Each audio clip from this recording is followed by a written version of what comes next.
ఎప్పుడైనా ఆకలిగా లేనప్పుడు కూడా తినాలనిపిస్తుందా? ఇది శరీరానికి కాదు, మనసుకి అవసరం కావాలన్న సంకేతం.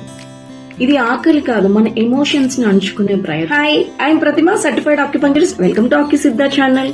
Loneliness, stress, heart breaking, even boredom, ఇవన్నీ కూడా మన మెదడులోని డోపమైన్ లెవెల్స్ ని తగ్గించేస్తాయి.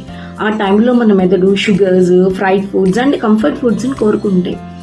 ఈ షుగర్స్, ఫ్రైడ్ ఫుడ్స్ తాత్కాలికంగా ఎండార్ఫిన్స్ ని రిలీజ్ చేసి టెంపరరీ హ్యాపీనెస్ ఇస్తుంది. కానీ ఇది నిజమైన ఆకలి కాదు, ఇదొక ఎమోషనల్ ఇంబ్యాలెన్స్.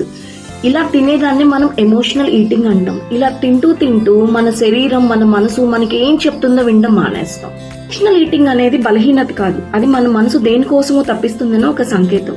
మీరు కూడా ఇలాగే బాధపడుతున్నారా? అయితే ఈ న్యాచురల్ టిప్స్ మీకోసమే.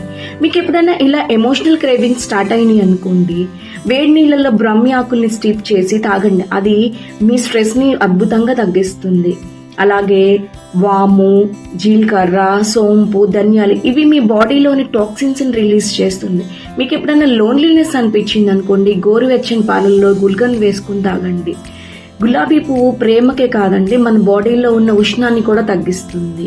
అలాగే అభ్యంగన అంటే మంచి నువ్వుల నూనెతో మన ఒళ్ళంతా మర్దన చేసుకోండి. సెల్ఫ్ టచ్ వల్ల మన బాడీలో ఆక్సిటోసిన్ అనే లవ్ హార్మోన్స్ రిలీజ్ అవుతాయి. ఇవే కాకుండా జటామాంసి, శంఖపుష్పి, అశ్వగంధ మీ మూడ్ ని స్టెబిలైజ్ చేయడంలోనూ, మీ స్లీప్ ని స్టెబిలైజ్ చేయడంలోనూ అద్భుతంగా పనిచేస్తుంది. అసలు నేను చెప్పుకోలేకపోతున్నాను ఎవరికి, ఇంకా నాకు చాలా పెయిన్ ఉందంటారు, ఒక జర్నల్ రాయడం స్టార్ట్ చేయండి. మీరు దేని వల్ల బాధపడుతున్నారో అన్ని పేపర్ మీద రాయండి. ట్రస్ట్ మీ, మీరు కంప్లీట్ చేసేసరికి మీ 50% పెయిన్ రెడ్యూస్ అయిపోతుంది. ఇదే కాకుండా ఒక మంచి బ్రిస్క్ వాక్ వెళ్ళండి. అలాగే ఏడవాలనిపిస్తే ఏడ్ చేయండి. మన కన్నీళ్లు న్యాచురల్ గా మన బాడీలోంచి టాక్సిన్స్ రిలీజ్ చేస్తాయి.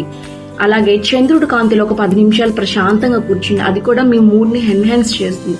ఇన్ని చేసినా కూడా మీరు ఇంకా ఇబ్బంది పడుతున్నారా?